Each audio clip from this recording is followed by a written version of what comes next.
আসসালামু আলাইকুম ওয়া রাহমাতুল্লাহি ওয়া বারাকাতুহু। নাহমাদুহু ওয়া নুসাল্লি আলা রাসূলিহিল কারীম। আম্মা বা'দ। ফাআউযু বিল্লাহি মিনাশ শাইতানির রাজীম। বিসমিল্লাহির রহমানির রহিম।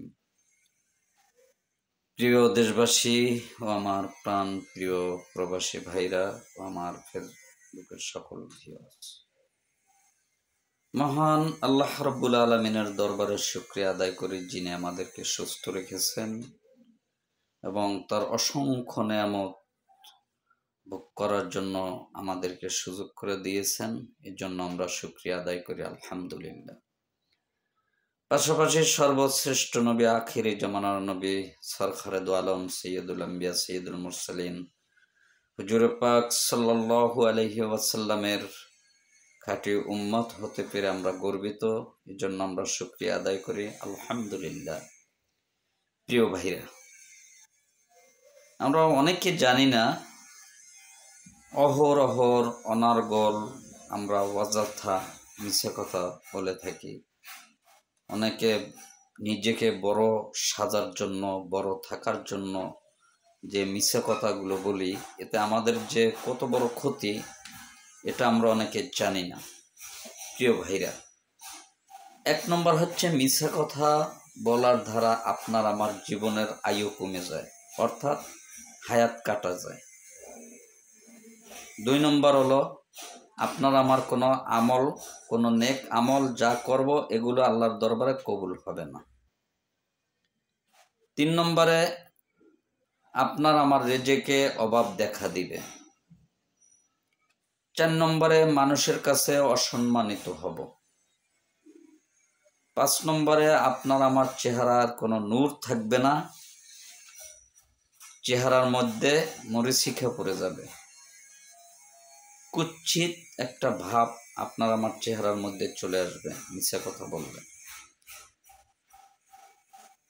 তাছাড়া মিথ্যা কথা যারা বলে তাদেরকে মানুষেও ভালোবাসে না, আল্লাহও ভালোবাসে না, আল্লাহর নবীও ভালোবাসেন না।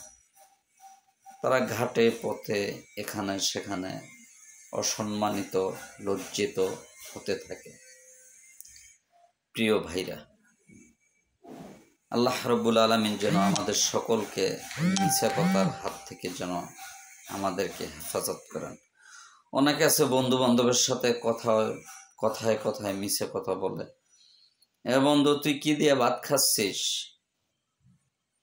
বলে খাইছে ডাল আলু ভর্তা, সে বলবে আমি খেয়েছি ইলিশ মাছ গরুর মাংস। প্রিয় ভাই, এই মিছে কথা বলাটা আল্লাহ তাআলা পছন্দ করেন না। আপনি যা খেয়েছেন, আল্লাহ পাক আপনার রেজেকে যেটাই লিখেছেন সেটাই আলহামদুলিল্লাহ বলুন, শুকরিয়া বলুন, আলহামদুলিল্লাহ যা খাইছি ভালো ভাই, ডাল আলু ভর্তা খেয়েছি। দেখবেন আপনার বন্ধুও খুশি হবে। এমনও তো হতে পারে আপনার সুদা ভাত খেয়েছেন, এই জন্য এ কথা শুনে আপনার বন্ধু আপনাকে 1000 টাকা দিল, ধর বন্ধু বাজার করিস। গর্ব দেখাইলেন, যাও পাইতেন তাও পাইবেন না। মিছে কথা গোনা তো হইল, রেজেকেও আপনার টান পড়ে গেল, অভাব দেখা দিল। রেজেকের অভাব কখনো যায় না মিছে কথা বললে। প্রিয় ভাইরা, 5 ওয়াক্ত নামাজ যারা পড়ে তারা কখনো মিছে কথা বলতে পারে না। আল্লাহ কোরআনে বলেছেন, বিসমিল্লাহির রহমানির রহিম, ইন্নাস সালাতা তানহা আনিল ফাহশাই ওয়াল মুনকার। নিশ্চয়ই নামাজ সমস্ত ফাহেশা কাজ থেকে বিরত রাখে। প্রিয় ভাইরা, আমি আপনাদের কাছে একটা আবদার করব, সেটা হচ্ছে বেশি বেশি করে আল্লাহর জিকির করবেন, বেশি বেশি করে কোরআন তেলাওয়াত করবেন, বেশি বেশি করে আলেম ওলামাদের সাথে চলবেন।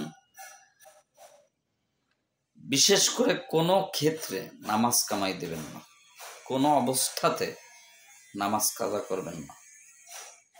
কাল হাসরের ময়দানে মানুষ ছোট্ট একটা নেক কাজ করছে, করার পরে বলবে যে আল্লাহ, যখন নেকিটা হাতে পাবে, যে আল্লাহ এতটুক কাজ করে আমি আজকে এত বড় একটা নেকি পেয়েছি, তো তুমি আরেকবার দুনিয়ায় পাঠাও, আমি এরকম হাজার হাজার কাজ করে আসব। কিন্তু প্রিয় ভাই, আর এই দুনিয়ায় আসা যাবে না। বাবা আদম আলাইহিস সালাতু ওয়াস সালাম হইতে এই পর্যন্ত কেউ আসেন নাই, আসবেও না কিয়ামতের আগে আর এই দুনিয়ায়। দুনিয়াতে আর একবার আসবে মানুষ, সেটা কখন জানেন? সেটা হচ্ছে কিয়ামতের দিন।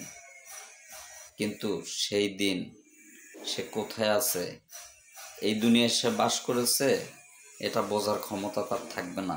তার নিজের ইয়ে নাফসি নিয়ে ব্যস্ত থাকবে। প্রিয় ভাইরা, এখনো সময় আছে। সুদ, ঘুষ, হারাম এগুলো ছেড়ে দিন। ইনশাল্লাহ আল্লাহ তাআলা আপনাকে দুনিয়াও ভালো রাখবে, পরকালেও ভালো রাখবে।